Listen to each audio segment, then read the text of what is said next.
Last video we talked about stereo tracks, mono tracks that import as stereo tracks if they've been bounced down with a bit of panning on them, and how to convert those, a stereo track, into a mono track. Now we're going to talk about stereo tracks that actually should be two mono tracks that you can pan, and the consequences that can happen. So for example, I've been through the ones I need to worry about here, and I've got to the overheads, so I'm just going to solo that and we'll have a listen.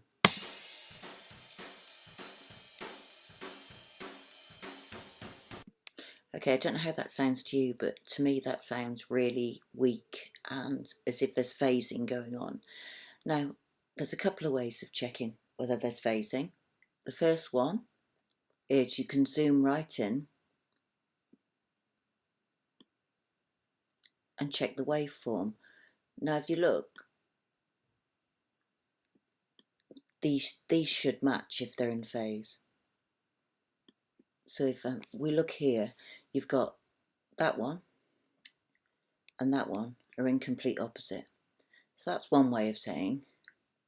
Another way of looking at it is using a multimeter. So we go down to metering, add a multimeter, and we'll have a look. So the correlation meter is in the red, which means it's out of phase. And also these frequencies are very toppy, or the bottom end is gone. So there's a couple of ways of fixing this. You can add a gain meter. You would find that in utility gain. And what you can do is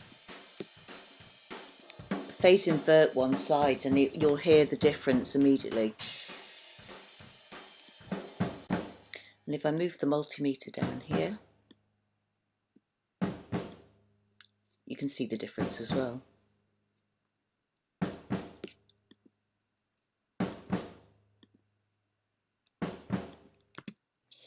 But the issue here is that I want to be able to pan the overheads left and right, and at the moment I can't do that. So what you need to do is we need to split these so that they come up as two separate tracks. And now I'm going to talk to you about how we do that. The first thing we need to do is to bring up the project and the files in the project, okay, so you can see all of the regions. And here we go, you can see I've got highlighted the overheads file.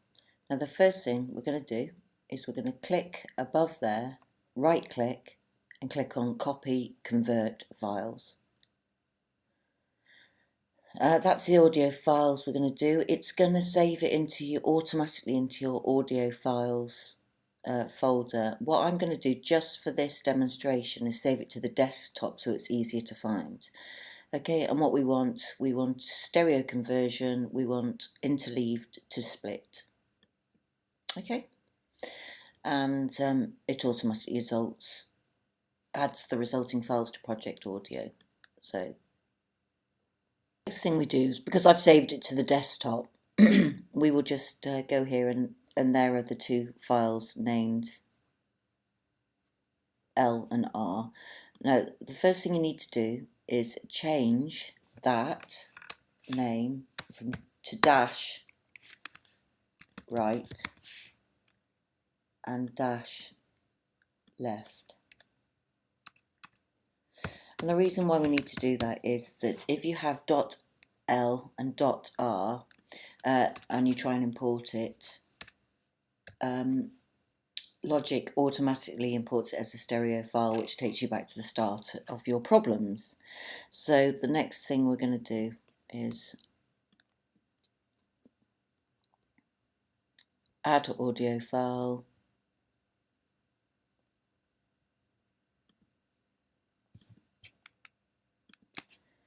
add, done, save them here, left and right. I'm going to delete that, add a track the same, and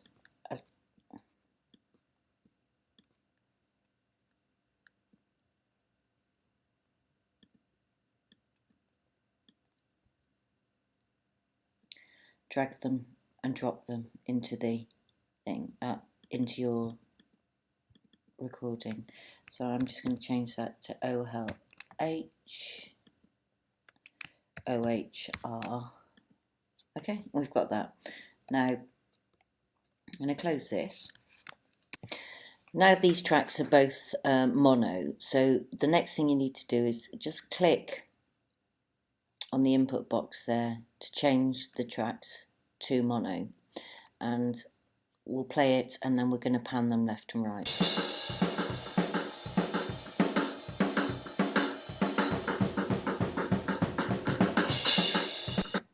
And that's how to split from interleaved to split.